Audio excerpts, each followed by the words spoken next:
But the truth is that we need people that understand what's going on. We need people to understand that tariffs aren't paid by the country who ships it. It's paid by us. $90 billion in tax increases paid by us.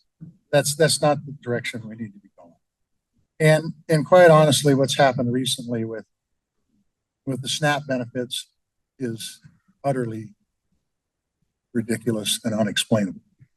It is unexplainable. You've got people who work hard that can't afford to buy food. Truthfully, these aren't people that are laying around slackers. These are people that are working and they can't afford to buy food. And we're going to say, no, the hell with you guys, when, by the way, that had never been done before in this country. Doesn't make any sense whatsoever. The airplane stuff is another interesting thing. I listened to the radio. I drove down this morning and they were talking about cutting air flights by 10% every day. I never hear them talking about stopping the Learjets from flying. You know, those guys, you know, they're up in the air too. Why aren't they the first ones to be shut down? Why is it commercial air that's the first one to shut down? And I think we know the answer to that.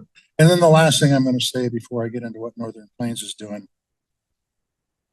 is, I don't know how you guys feel about this, but I got to tell you, it makes me sick to watch and see what's going on with the White House. Right? To tear down the east wing of the White House is crazy for a grand ballroom. Really? I mean, really? I mean, talk about the wrong message across the board. And we're doing that while we're not even feeding the people that are hungry in the country. It just doesn't make any sense. Now I want to say thank you to Northern Plains. And here's why. I wish they could see this.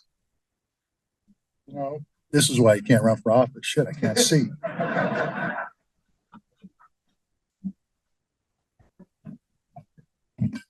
I get enough light, okay. So I was sent this, and it's Northern Plains Resource Council. We have supported healthy, localized, and sustainable economy in the farm and ranch country and in our towns, and build strong grassroots leaders, always considering the next generation. By the way, that's really good. And I mean that. I mean, I think if we took the Farm Bill and looked at it from that perspective, that we were going to support a healthy, localized, sustainable economy on farm, ranch, and in our towns, I don't think we would see the devastation in rural America that we're seeing right now. But the next sentence, I think, is really good. Also fight for environmental protection, economic justice, rural self-determination, democracy, and accountability for the decisions made by not only corporations, but our government. I don't know who the hell wrote that, but that's pretty damn good. I'm just telling you, it is really good. And then I look at the stuff that you guys are doing, clean energy. Yeah, I mean, we need more energy. We don't need less, and we're going to take the clean energy off the market. That doesn't make any sense. I mean, really, the cheapest energy out there, we're going to take it off. No more sun, no more wind. Come on. That's bullshit. Plus all the other stuff that could happen. Coal, and I'll just tell you my perspective, even though the lights in my house probably run off coal. Coal's much better used as a water filter. It is.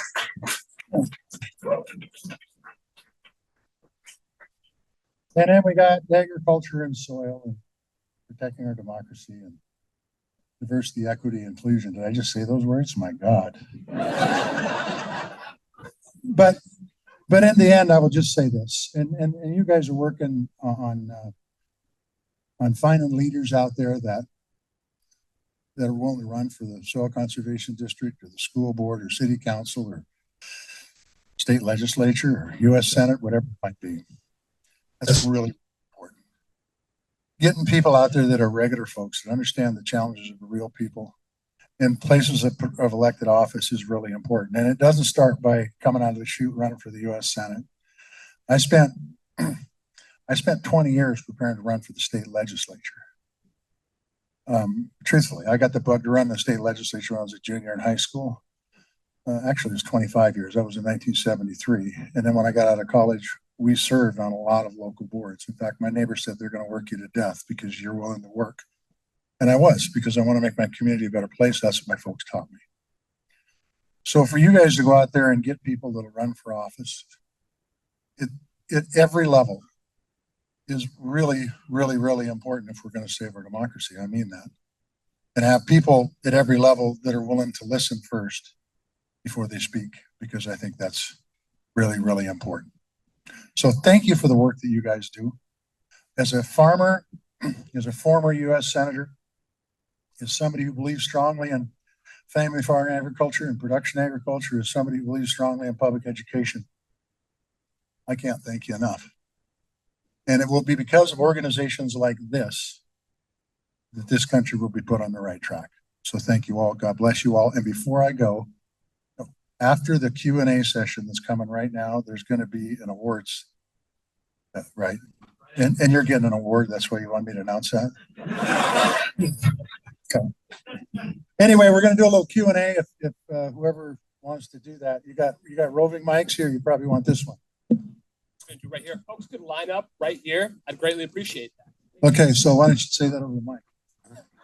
If folks could please line up right there for questions, I would greatly appreciate that. Thank you. Yeah, and I'm taking my privilege to ask the first question, but you've already addressed country of origin labeling, okay, and the important thing, of course, you were the one who allowed us to have country of origin labeling in the first place, right? But your colleagues in Congress took it away in 2015, and I guess they don't want consumers to know where their beef comes from, or ranchers to have a fair and honest market. But it's looking finally that we have a possibility of getting country of origin labeling reinstated. And Representative Zinke just this week became a co-sponsor of the country of origin labeling bill. And even though it was his vote that killed it in 2015. But people change. And it's looking positive that Representative Downing will also co-sponsor. But we're being stonewalled by Senator Daines and Senator Sheehy. And so my question is what can we do to get to these guys? Well, you want to know what? Do you feel passionate about this? Because it's going to take a little work, because they don't have town hall meetings. They do these phony goddamn telephone town hall stuff, by the way. And I'll tell you how telephone town halls work if you want to know. You got to lie if you want to get your question in, because if you tell them what you really want to ask about, they'll never let you on. Okay, so you've got to, talk about how great tariffs are, and then you might be able to get in and talk about country of origin labeling. So, okay, sorry. Yeah, I'm out of practice. I'm deaf, and I heard.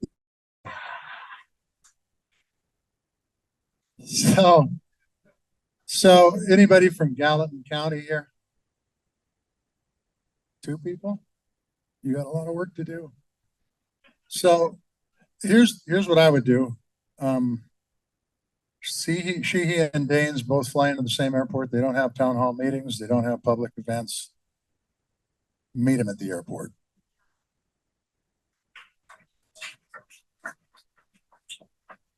So you got to kind of pay attention to when the session gets out. But typically, if a session gets out at 2 o'clock, 3 o'clock on a Thursday, they'll be on that Delta United flight that lands in Bozeman. The one in Great Falls lands at about 10 o'clock. It's the same route for most of them. And you can find that out if you just get on your website and say, I want to go from DCA to BZN. And it'll tell you when that flight gets in. And I'm telling you, you'll only have about a minute to get your questions in, but goddamn, use it, man. And as long as they're going to be this way, you might as well do it. And by the way, the advantage is they both fly into Bozeman. Now, I don't think they're flying private because they have to pay for it themselves if they do. So I think commercially the United or Delta, it might take you a little bit of time, but they do it. It's happened to me. It's not comfortable, but it's part of our democracy. What's the next question? Did I answer it good enough, Jill? Is it okay? Okay. Good idea. Yep. No other questions? Well, so I'm going to tell you what I tell the students that come into my office. If you don't have questions, I used to be a teacher, so I get to ask questions. Go ahead.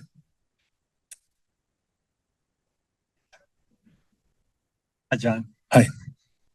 So I know we don't like kings, but if you were a king for a day, and as much as you're aware of the problems with our farm program, it's not just getting one passed, but I think our farm program right now is a disincentive for creativity. It's a disincentive for equity, a disincentive for regenerative agriculture. The whole thing needs to be blown up. And I know you can't do that, but for all your experience in agriculture, if we were to reform the farm program, it would really support healthy soils and family ranches and good healthy products. How would we go about doing that? Well, the first thing you should do is take a look at all the things you brought up, and then the people on the committee, because by the way, they're all true. The people on the committee ask themselves to do it. How I would do it under the system that's there right now is I would start with crop insurance, and I would modify crop insurance so that it isn't just about wheat and corn and soy and cotton and rice. That it's about other crops too, so that people can grow vegetables and fruits and other things, nuts that are important. The other thing I would do with crop insurance is I would not allow people to have federally subsidized insurance up to these god awful yields that they have on dry land that I can't hardly believe that they're able to do. You could literally save billions of dollars to insure up to the T yield. And then if they want to buy out of their own pocket to go up to 40, 50, 60, 70, 80 bushel to the acre, then they can do that. That would save a lot of money, and it would be I think it would be an incentive to grow other crops other than just those five. That's good. Now, the farm bill is a huge piece of legislation that you could really get creative and do some things to help with rural development with the farm bill, much more than it does now. But it would take kicking some people out of the room.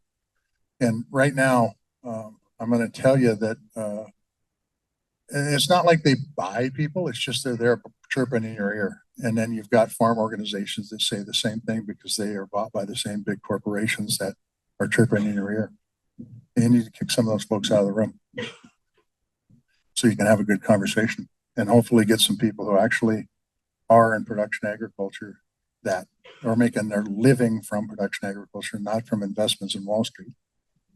And find out what you need to do. It's possible to do, and it's possible to do in a way that saves money, and it's possible to do in a way that increases competition, so that we get our prices from the marketplace, which I still believe most farmers and ranchers want, even though oftentimes that's not what you hear when you're a policymaker in Washington, D.C. It's a big question, by the way. I just picked out one small segment of it, which was crop insurance, to say that's what I would focus on. Go ahead. Hi, Senator Tester. Tommy Flanagan from Absorkey, Montana, 59001.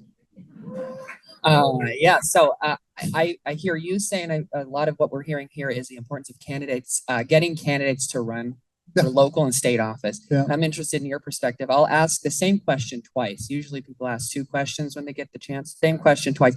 What would your suggestion be on strategies in these really rural communities for getting good candidates to run? The other way of asking it, how do we get Democrats and independents to run in our local counties where we're really facing unopposed elections for state representative and sort of across the board? What would you say to these where we're working locally to try to get good candidates to run? Next question. No, So, look, a lot of what's said in Washington DC really doesn't sell in rural America by the Democratic Party. It's one of the reasons why, you tend to distance yourself from some of the BS. By the way, the Republican Party's no better. Okay. But it's true. And so what I would, where I would look is I would look to, organizations, people who tend to raise their hand to have their opinions heard are really telling you a message that they want more involvement. So that might be some people in this room. Okay. People who are already serving on things like your rural electric co-op, your school board, your soil conservation board, city councils, county commissioner. And then, and things may be to a point where, but I will tell you what this administration is doing to rural America and rural healthcare and farmers. I think it gives you an opportunity, and I think that it's about work. So I ran for the state legislature in a district in north central Montana that was 10 points Republican. Okay, generic ballot. There were 55 Republicans, 45 Democrats. That's how the population laid out. And I really wanted to be in the state legislature. I did. That's something that I wanted to do. And I don't think everybody else is like this, but when I got married, I told my wife, honey, if you marry me, I'm going to run for the state legislature. And she still married me. And she almost divorced me when I ran for the U.S. Senate. But when I filed, my neighbor was a Republican senator from that district, longtime family friend. I was never going to run against him. Term limits were about to come in. His own party pushed him out. And so right after Christmas, I put an announcement in the local newspapers in that district, and there was about 5 of them, that I was going to run. Most people didn't know who the hell I was. Okay. And so the people who were guiding me was a representative's passed now, but hell, you guys might even know him. Somebody might know him. Ray Peck was his name, and Ray and Betty Peck were political animals. And Ray and Betty informed me in January that I was going to be doing doors in February, which, man, I'll tell you what, I signed up to run for the legislature, but I didn't sign up for that. But Ray, who had been a longtime family friend, in fact, was superintendent in Big Sandy when I was just a little kid, said, if you want to win, this is what you got to do. And if you're running and you don't want to win, don't ask anybody for any money, because that's fraud. And so I did every door in that district 5 times before the election in November of that year. And I won by 11 points in a district that was 10 points Republican when we started out. And I can't tell you the number of people that came up to me and said, I've never had any south my door before. Hell, I put 300 miles on my Volkswagen Beetle going through the Sweetgrass Hills, and I saw, count them, 5 people. 5 people. And so there's a good reason they didn't see politicians before in that neck of the woods. But the truth is that I had people say, I've never seen anybody knock on my door before, much less 5 times. And second thing they said is that I don't vote party. I vote for the person. And if you work half as hard as you did running for election, you're going to do just fine. And I got a lot of votes that way. When people see people who work hard, Montanans still appreciate hard work. And that's what I would tell them to do. The other thing I would tell them to do, that the consultants, which we had a conversation at this table about consultants, that the consultants tell you not to do, is I put up 2 pickup loads full of signs. These were 36 inches, 32 inches, 96 divided by 3, 32 inches wide and 4 feet wide, long on highways. The district was basically 100 miles by 100 miles, north central Montana, probably small compared to the district you live in. And quite frankly, that makes a difference, because people didn't know who I was. And every time they drove from Chester to Havre, they saw my sign 30 times. And so pretty soon it becomes reflective. And they look at the ballot and they go, I never saw that person. They didn't knock on my door, and I never saw any sign of them. I vote for this dude. And by the way, that's what people do when they go to the polls. We cut up meat for 20 years on the farm, and I never forget, Charlotte comes from a very Republican family, and I never forget there was a guy from Fort Benton who was running for the legislature, and it was election day, and her uncle came in and said, that guy is a drug user. That was total bullshit, but I believed him. I believed him. And I got to know that guy later. He was anything but a drug user. In fact, I don't know that he ever smoked pot in his life. But the truth is that's the kind of stuff that happens, and that's how people get influenced. So you can take that away if you show up on the door. And nobody, and I mean nobody, ever treated me poorly. Some people weren't enthralled to see me, but they didn't treat me poorly. Next question. Jesus, all you guys got questions? First of all, I just want to say thank you so much. Sorry, thank you so much for all that you did. You're very for kind. us. And I don't, we miss you.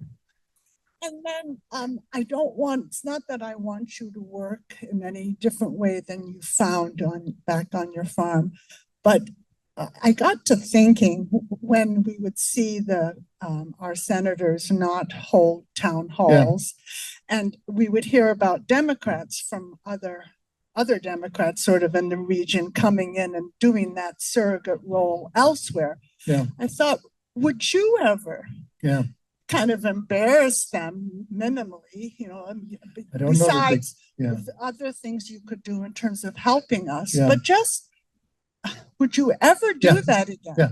So would I ever do town halls again? Yeah. Oh, sure. But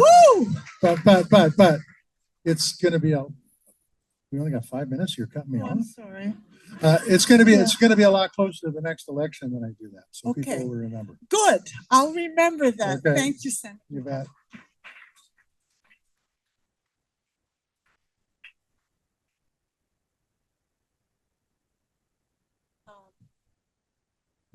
I know that you've spoken out a lot about money in politics. Yes. And I know that you've addressed the initiative in the state. And I was wondering if you'd talk about the DEI, transparent election. Yeah, sure can. So the fellow that I served in the state legislature, Jeff Mangan, is really pushing this up. And if you guys ever get to a point where you need somebody to come in and talk to you about the intricacies of this, he's much better than I am. But I will tell you what it does. If you're a corporation and you're signed up with the Secretary of State's office in the state of Montana, part of, if this passes, part of what this will say is you can't donate to campaigns, period. The Citizens United decision, and this doesn't fix End Citizens United, but it does make a giant step forward in limiting the amount of money going into these elections. And so that's basically it. It also applies to unions too, corporations and unions. And the whole goal is, and Jeff feels the same way I do, is that there's just way too much money in these elections. It allows public officials not to do town hall meetings because they can go out and buy their advertisements and tell you what their point of view is, and you can't have questions to challenge them.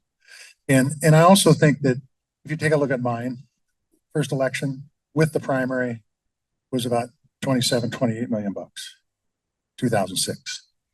2024, it was over $250 million. Citizens United was declared by the Supreme Court in 2010. There's a direct correlation here. Montanans, because of what happened with the Copper Kings, had transparency. They had caps. Supreme Court threw all that out. And by the way, that's really important. Because if a guy from Texas is coming up here trying to buy your vote, I want you to know that he's from Texas. And there's no way you can know that. And so this whole thing is a step in the right direction. Getting a lot of pushback from some of the folks who are making a living on campaigns. There's a lot of money going into campaigns, and a lot of money goes into administration of campaigns. And if somebody pushes back and says this is the wrong thing to do, I would ask them how much money they're making off of campaigns right now. Because the truth is that's the only downside, is we're going to have a little less employment because there'll be less money.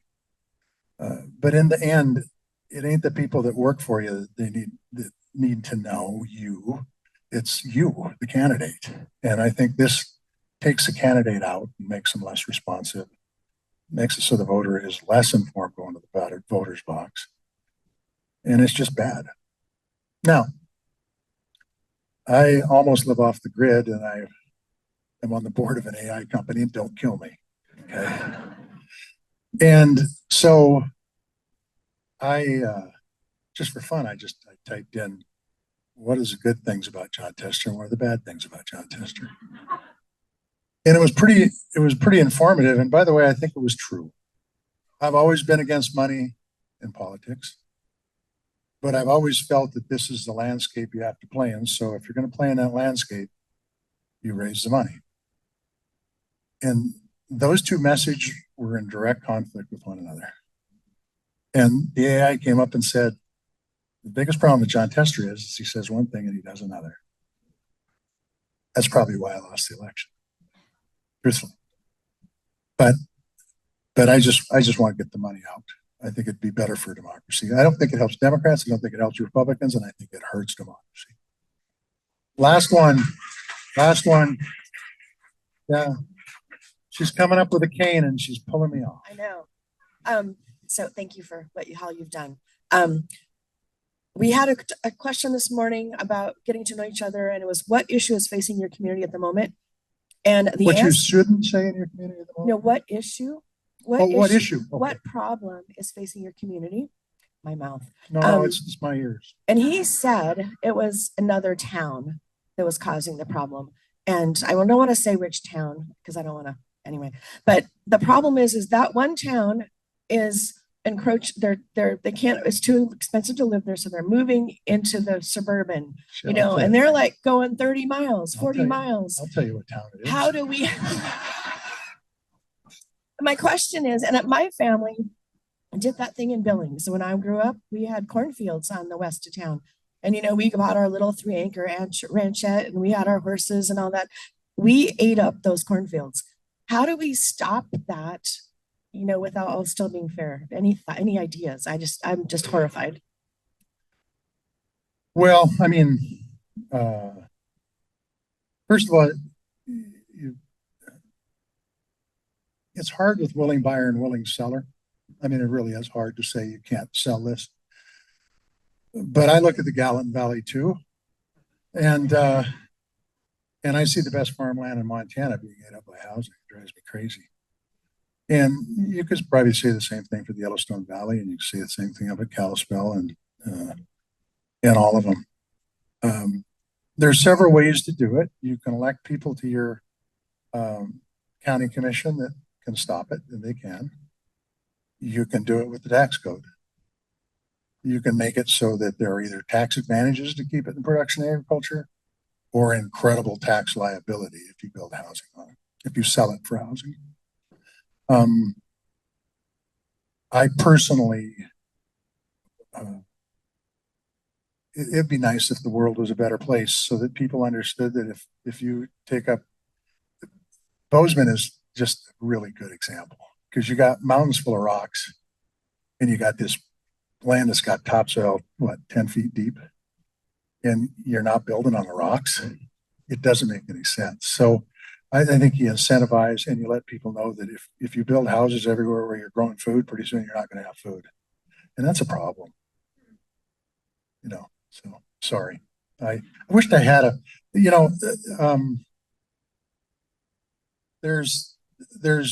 so when I was in the state legislature, there was a group of farmers that got a hold of me and said, you got to stop Hutterites from buying land. I met with them. It was a pretty interesting meeting. It was kind of like a Ku Klux Klan meeting, to be honest with you. And I said to him, well, at the state legislature, we could cap it. I mean, we could cap it at 5,000 acres, 10,000 acres, 15,000 acres, pick a number. We could cap it. And they said, well, you need to do it. And I said, but you need to know it would apply to everybody. Well, no, you can't do that. And it's really difficult for people to come in and say, you know, I don't like this group of people, so I don't want them to do what they're doing. It's unconstitutional to say, well, we're just going to make it apply to them and not to everybody else. And I'll give you another one. And I know that there's some people in this room that feel pretty passionate about this, but American Prairies is buying a lot of ranches. I don't know if you know that or not, but they are. And what's ironic to me is it's no different than the people that came to me and talked about hunter rights. The same people that were complaining about them a few years later sold out to the hunter rights. Okay, well, you can't really have it both ways. And so the same people that are complaining to me, for the most part, there's other people that are too, when I was in the US Senate about what American Prairies were doing, were the same people that advocated for the tax break that went in during the first Trump administration that gave these people not tens of millions of dollars, but hundreds of millions of dollars that are buying land in this state because they already have their house in Manhattan, New York, and they already have their house in Florida, and they already have their 8 or 10, whatever the hell kind of cars they buy, Bentleys or whatever they might be. And so what are we going to spend our money on? Well, Montana looks like a nice place. Would I rather see that land be put into cattle? You're damn right I would. I like to eat cattle. I used to be able to say that and people would believe me because I was 70 pounds heavier, but I like to eat cattle, okay? But the truth is it's really tough on a willing buyer, willing seller because you can't make it apply just to one. It applies to everybody.